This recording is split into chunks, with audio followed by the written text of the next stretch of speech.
Official now, the whole Bush clan hearts John McCain. Our third story tonight, it's not just Jeb anymore. As foreshadowed last week, President George H.W. Bush today endorsed Senator McCain now that no one else can win the Republican nomination. I believe now is the right time for me to help John in his effort to start building the broad-based coalition it'll take for our conservative values to carry the White House this fall.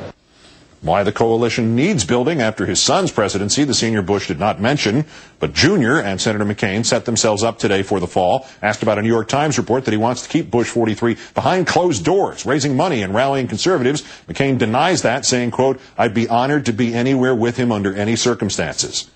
Really? Well, today Mr. Bush said, "I'll help him in any way I can." So if they're both telling the truth, expect to see this scene repeated over and over again all the way up to November. At this point, let's bring in journalist Jim Moore, co-author of Bush's Brain, How Karl Rove Made George W. Bush Presidential, and a contributor at HuffingtonPost.com. Jim, as always, thanks for your time tonight. Hey, Keith. Bush 43 says he'll do anything McCain wants. McCain says he'd be honored to have Bush 43 with him day and night. Any reason, then, that these two won't be, tighter than Laverne and Shirley between now and November? I think what McCain wants is for Bush to stay away and raise him a lot of money.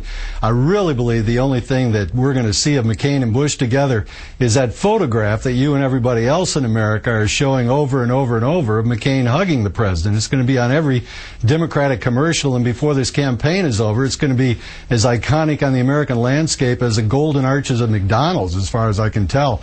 But I don't see this happening. It just isn't going to happen that this president is going to get out there. McCain wants his help, he wants his money, but he doesn't want his stink. And this president has political stink on him, and he's going to have to be kept at a distance. And incidentally, the Republicans will not be the ones buying the time to show that picture.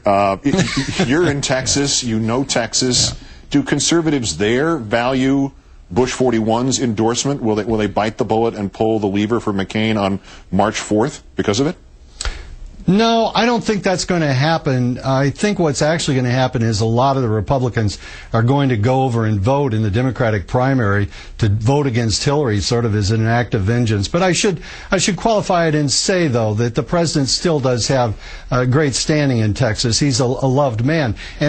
But let's remember, he was an internationalist, unlike his son, who has taken a grenade and thrown it under the bed of the concept of internationalism. His father was a man who believed that we have to live with and cope in this world, and his son apparently doesn't believe that. The evidence would indicate.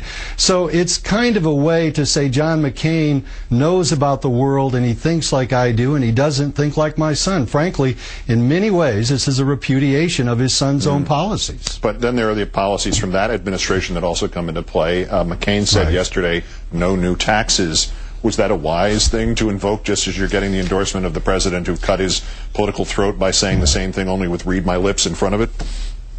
No, that's never a wise thing to say for anyone, especially in a country that's running a debt that this president has generated, and a war that's costing us about $13 billion or more per hour. Is it $35 million an hour or $13 million a minute? Who can keep track of what it is exactly? I mean, the country is going to have money to fix the problems, and for any candidate to make a pledge of that nature is irresponsible, and to make it on a stage anywhere near George H.W. Bush reminds everybody that it's not a promise that can be kept. Jim Moore, the co-author of Bush's Brain, as always, thanks for your time, Jim. You bet, Keith.